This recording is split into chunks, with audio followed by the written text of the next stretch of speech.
La série continue par Camille qui prépare son cours sur l'histoire de la femme noire où elle décrit cette dernière comme étant robuste, indépendante et ultra compétente, puis on aperçoit Ty et Quinn qui sont à l'hôpital à patienter que le docteur vienne leur donner le résultat des examens faits sur Ty. Elles se plaignent et imaginent tout ce qu'elles pouvaient faire pendant ce long moment. Ensuite Ty parle du voyage qu'elle devra faire et surtout qu'elle ne veut rater sous aucun prétexte. Par contre Quinn lui demande de penser à sa santé avant. Un moment le docteur les rejoint et dit qu'elle ira mieux dans quelques jours, mais cela ne satisfait pas Quinn qui suggère de faire des examens plus approfondis. Le docteur refuse en insinuant qu'ils ont une règle pour les personnes de leur communauté, au point de dire qu'elle ira mieux avec juste une méditation, ce qui les met plus en colère, il les ignore et s'en va. Camille présente son travail fait à Nora qui la félicite au point de se sentir au même niveau qu'elle, ce qui ne ravit pas Camille. Ensuite avant de s'en aller, Nora lui fait comprendre qu'un autre docteur nommé Amina est venu passer un entretien pour le poste que Camille souhaite avoir. Immédiatement après son départ, Camille appelle Gémisson pour l'avertir qu'elle ne pourra pas venir dîner car elle devra mettre à jour son CV et rassembler les arguments qu'elle doit présenter au docteur Pruitt le lendemain, puis ils sont interrompus par sa psychologue qui se plaint une fois de plus de ses absences, et Camille programme sa thérapie pour le lendemain en promettant de respecter le rendez-vous pour cette fois. Après cela elle commence à travailler. Par la suite de retour à la maison, elle relit une fois de plus le dernier message de Lan et hésite plusieurs fois à répondre au point de laisser tomber. Le lendemain matin, Angie est à sa répétition de comédie musicale, tout se passe bien jusqu'à la fin où la chanteuse principale nommée Kate se met à prononcer le mot ghetto à plusieurs reprises, ce qui énerve Angie qui s'en va la traiter de raciste, alors Kate se met à pleurer à son tour et s'en va. Pendant ce temps Camille est toujours en train de travailler et n'a pas jusqu'à présent terminé les documents qu'elle compte présenter au docteur Pruitt au point de dire qu'elle annulera son cours. Gémisson qui la soutient énormément refuse qu'elle fasse cela en insinuant qu'elle peut tout faire et qu'elle est assez intelligente, alors ces paroles réconfortent Camille qui devient très heureuse puis ils s'embrassent. Quinn à sa boutique reçoit la visite de sa mère qui toujours ne cesse de la dénigrer, alors que Quinn essaie de lui faire comprendre que pour cette fois elle a une vraie commande qui pourrait l'emmener d'énormes autres clients. Sa mère l'ignore tellement pendant qu'elle parle qu'elle devient triste et l'avoue qu'elle a juste besoin d'un peu d'encouragement de sa part, ce qu'elle refuse en insinuant qu'il faudra beaucoup plus pour qu'elle puisse réussir cette boutique, alors Quinn se met en colère silencieusement. Aux répétitions, le manager à qui Kate s'est plaint, vient demander à Angie d'aller s'excuser auprès de Kate car au cas contraire elle ne reviendra pas continuer la comédie, ce que Angie refuse catégoriquement en insinuant qu'ils doivent stopper toutes sortes de racisme. Elle crie tellement qu'Eric vient lui demander de se calmer et de le faire pour pouvoir continuer à travailler. Par contre une autre danseuse rejoint l'idée d'Angie, alors le manager en constatant qu'il y a trop de tension décide de faire une pause, mais Angie très énervée pour ce qu'on lui demande de faire décide de s'en aller.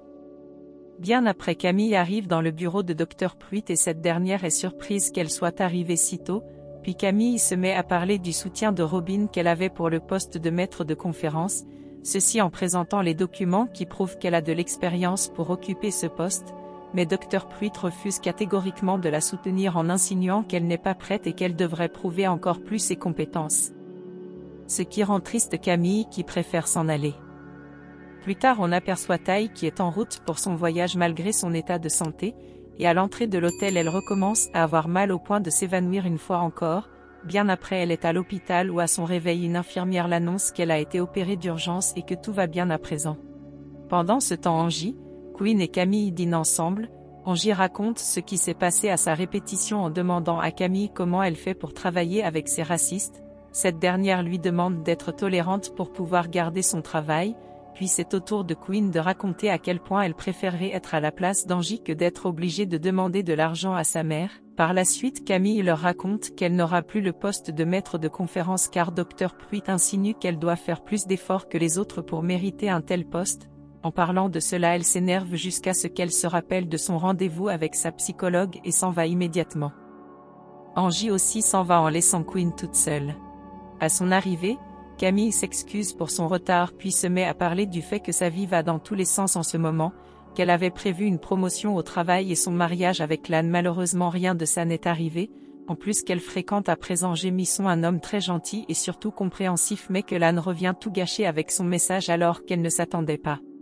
Sa psychologue lui conseille de se faire de nouveaux projets, ou bien décider de prendre la vie comme elle vient sans pour autant s'attacher énormément aux circonstances, une idée qui ravit Camille.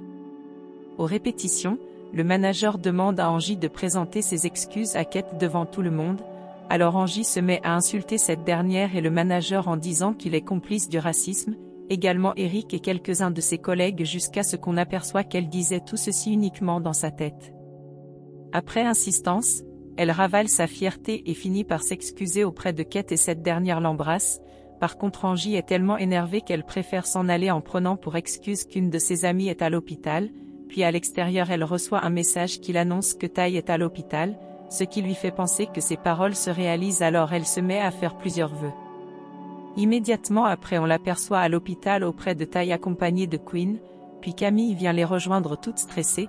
Tai se met à pleurer de douleur et toutes les autres aussi se mettent à pleurer chacune avec ses raisons et Quinn se plaint qu'à chaque fois elles ignorent toujours ses problèmes, car elles pensent que ce sont des caprices de filles de riches.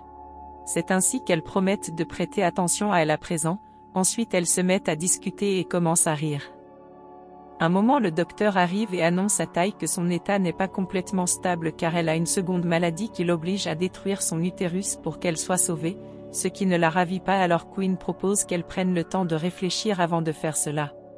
Tai pleure le fait de ne plus pouvoir être maman quand elle le voudra, ensuite le docteur vient lui demander de prendre une décision assez rapidement pour sa santé ceci en insinuant qu'elle peut rentrer réfléchir avec son mari, ce qui met en colère les autres qui prétendent qu'elles n'ont pas besoin de l'avis d'un homme pour prendre des décisions. Alors le docteur fait allusion à Brandon car c'est le nom inscrit comme personne à contacter en cas d'urgence dans l'assurance de Tai. Une information que les autres ne comprennent pas, puis ce Brandon entre et Tai est surprise, mais elle le présente aux filles en tant que son mari ce qui les surprend toutes. Depuis quand Tai a un mari? Et pourquoi ses meilleurs amis n'étaient pas au courant de cela? La série continue par ce qui s'est passé il y a 5 ans, Lan et Camille qui prennent du bon temps dans leur appartement, où Camille prétend qu'ils doivent plutôt vérifier s'ils ont tout emballé pour être sûrs de n'avoir rien oublié, ce que Lan refuse et la rassure de ne pas s'inquiéter avant de continuer, puis après il lui fait à manger et Camille le rejoint pour papoter à propos de sa mère en disant qu'elles vont se revoir. Angie sort très énervée de l'hôtel où elle loge et à l'extérieur elle demande à son chauffeur de faire écouter sa musique, puis on aperçoit Quinn qui travaille dans une entreprise, son copain nommé Damien vient la rejoindre et ensemble ils parlent d'un client avec qui ils vont conclure une affaire. Quinn lui demande s'il serait toujours intéressé par elle s'ils n'avaient pas les mêmes centres d'intérêt et avant qu'il ne réponde, ils sont interrompus par la mère de Quinn et Damien s'en va. Quinn demande à sa mère d'arrêter d'appeler Damien son gendre pour éviter de lui mettre la pression au risque qu'il finit par ne pas lui demander en mariage. Elle change de sujet et sa mère dit être venue pour l'inviter à déjeuner car elle aimerait fêter chaque jour son succès. Pour elle Quinn a le travail parfait et le copain parfait, alors étant occupée cette dernière ne peut pas aller avec elle, ce que sa mère comprend et s'en va immédiatement. Tai en réunion avec ses collègues, son patron demande une idée d'application pour les femmes et l'un d'eux se lève pour parler d'une application qui les font tous rire sauf Tai car ce dernier dénigre la femme. Immédiatement Tai est avec une fille nommée Melissa en train de dîner. Elle lui raconte comment la réunion a été et à quel point on ne cesse de l'ignorer puisqu'elle est la seule femme parmi tous, puis elle parle du fait qu'il est difficile pour elle en ce moment de payer son loyer, alors Melissa lui propose de venir vivre avec elle comme ça fait 1 an qu'elles sont ensemble, et elle accepte sans hésiter ce qui les rend heureuses. Camille vient faire ses au revoir à Robin car elle s'en va dans un autre pays avec Lan. Robin essaie de la dissuader de partir en prenant ses erreurs pour exemple, puisqu'elle s'en va uniquement pour permettre à Lan de réaliser son rêve alors qu'elle n'a pas complètement fini ses études, et de surcroît elle est sur le point de manquer le poste de professeur titulaire. Camille écoute attentivement mais ne change pas d'avis au point de dire à quel point Robin va lui manquer. Plus tard Camille est dans un café à attendre impatiemment sa mère, puis elle reçoit le message de cette dernière qui lui dit qu'elle s'est trompée de train et qu'elles se verront à son retour. Par la suite elle est à l'aéroport avec Lan à qui elle raconte sa déception par rapport à sa mère et il lui montre son soutien. Devant la réceptionniste, cette dernière dit que Lan ne peut pas quitter le pays avec un passeport qui expire dans quelques mois donc il doit renouveler cela avant de s'en aller. Pendant ce temps Tai, Angie et Quinn sont tristes dans leur restaurant préféré à cause du départ de Camille. Tai se demande qui leur donnera des conseils à présent et Angie se propose de le faire.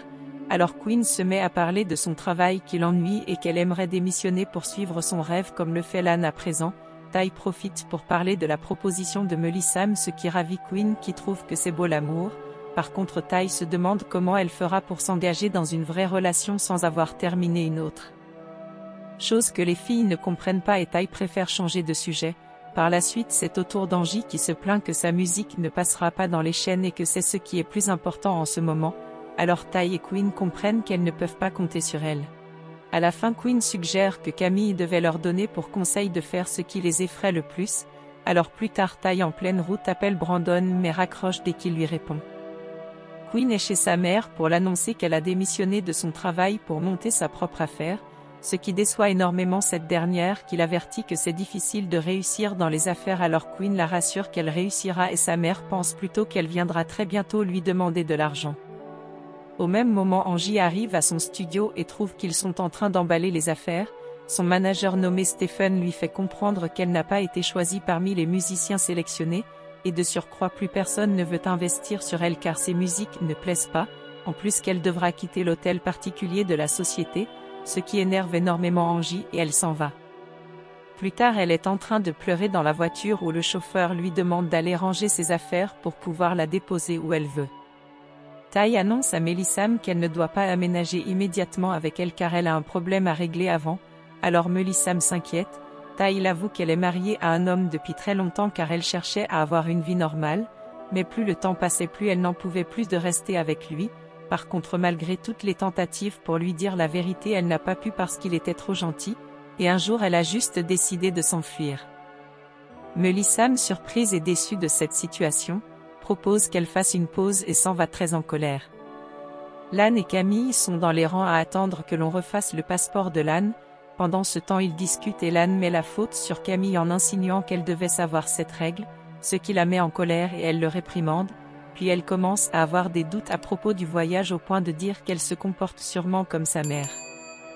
Devant la dame de la caisse Lan n'a pas assez d'argent dans son compte pour payer les frais qu'on lui demande et Camille s'avance pour le faire malgré qu'elle aussi n'a presque plus rien, puis le lendemain lorsque tout est enfin réglé et qu'ils attendent le taxi pour aller à l'aéroport, Camille décide de ne plus partir au point où les insistances de Lan ne lui font pas changer d'avis, elle dit ne plus vouloir abandonner son univers pour un avenir incertain, qu'elle a besoin de stabilité.